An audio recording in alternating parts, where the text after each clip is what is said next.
This is Flat Out Agility, an Australian agility podcast. I'm Grace.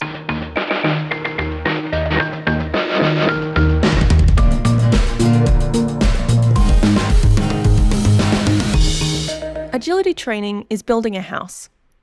You start with foundations. You teach your dog all the initial concepts and behaviours that will lead to a finished agility picture.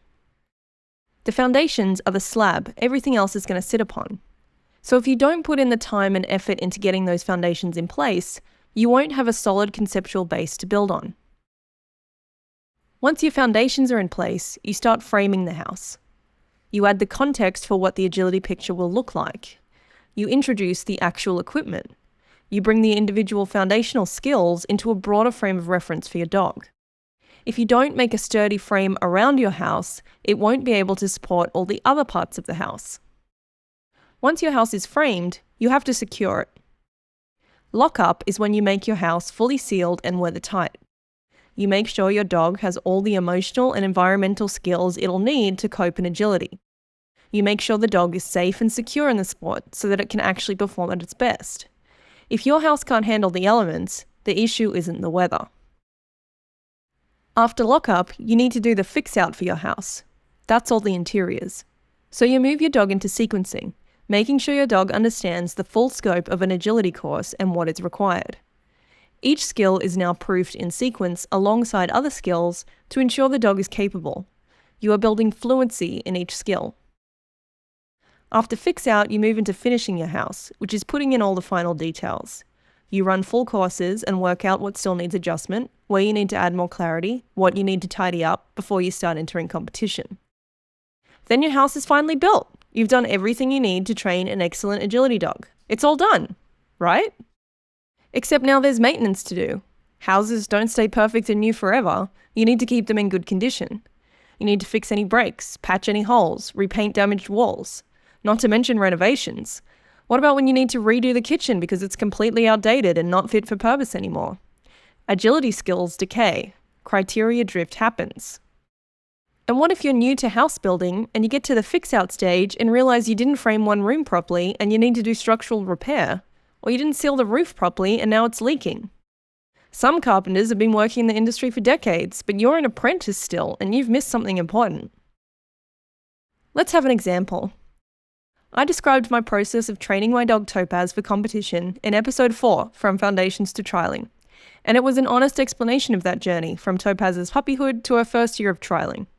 But whoops, I'm still just an apprentice and this is my first real competition dog and it turns out I didn't frame my house properly. I taught a foundational base of a contact behaviour, but I thought I could jump quickly from framing to finishing. Guess what? It doesn't work like that. I didn't frame the behaviour contextually properly and I didn't fix it out on the equipment properly and then I moved it straight into finishing and now what's happened? Topaz is consistently leaping off the end of the dog walk before the contact zone. I'm sure experienced trainers heard that episode and knew instantly that the behaviour wouldn't hold up from my description. We all learn at our own pace. So now I need to renovate. I need to go all the way back to the foundations, double check if it is solid, reframe it correctly, fix it out correctly, and finish it. And not only that, it's going to require ongoing maintenance. For a long time, if not forever. Renovations are disruptive and frustrating. Retraining something can feel like you're going backwards. When something breaks, it often breaks publicly and under pressure. And that can feel exposing. But remember, you don't see what's going on behind the walls of other people's houses and what renovations they might be doing.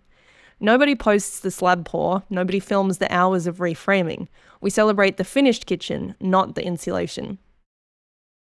Agility training is dog training, and dog training is hard. It's really hard. It takes a lot of time and expertise. And most of us don't have expertise, so we have to excruciatingly stumble through it while we build our own skills. So it's important that we give ourselves grace while we are inexperienced, because sucking at something is the first step towards being sort of good at something. And there are structural reasons that make agility training hard. You might have all the motivation and put in all the effort to retrain something, but that's not going to make things like time and access easier. Access to equipment is so huge. It's so important for dogs to actually get time on the equipment so that the behaviours they've been taught in the foundational stage actually get given context. And even if you have theoretical access to equipment, there's still the getting it out and setting it up. And we all have different schedules and priorities, and we can't all dedicate the same amount of time to training or retraining. Even with all our effort, we can still have skills lacking due to reasons largely beyond our control. These structural problems are real, but we can make strides toward improvement if we remain committed. So I know now that I didn't build Topaz's dog walk properly. But the thing is, I might find out in 3 months I didn't build something else properly either, and I might need to go back and retrain an entirely separate behaviour. It feels like wasted time having trained something on shaky ground. But to look at it another way, it's not wasted, it's tuition, the cost of learning. The more experienced you become, the more you think about all the steps you took to get somewhere. You stop asking, why did my dog do that? And start asking, where did I skip a step? You hold yourself accountable before you even think about holding your dog accountable. In the free agility skills checklist I made for episode 13, What to Train Next, you can see there's so much stuff to train in agility. And then you need to maintain it, and sometimes you go back and retrain it. It's a lot. It's hard. But something being hard doesn't mean we're failing or that we're not cut out for it. It's true that progress isn't linear, not for any person or dog. And to hop back on the house building metaphor, being that apprentice means we're learning all the time. Handling, timing, criteria setting, problem solving, when to progress, when to step back, when to rebuild. The goal isn't to build the perfect house, it's to build the house you want to live in. And I'm talking just about training in this episode, but understand also that you are living in this house with your dog, so your dog needs to like it as well. Throughout all of this, everything I ever talk about in regards to agility or training or keeping or raising dogs is that you have to always keep their welfare and happiness at the forefront of your mind. To expand my house metaphor even further, if you haven't got your financial contract approved, you won't be able to afford to build your house at all. If you don't have your relationship with your dog solid and maintained, you won't be able to get far in agility. Agility is never really finished. It's always going to be a work in progress. If you're in the middle of a training renovation or rebuild right now, it means that you care. It means that you're striving for excellence. You've learned to pay attention, to look critically at your training. That's growth. It takes courage to admit something isn't built the way it needs to be, humility to pull it apart, and patience to go backward when you'd rather be putting on the final finishes. You are choosing long-term integrity over short-term gains. Shortcuts might help you get in your house sooner, but a solid structure is what keeps you sheltered.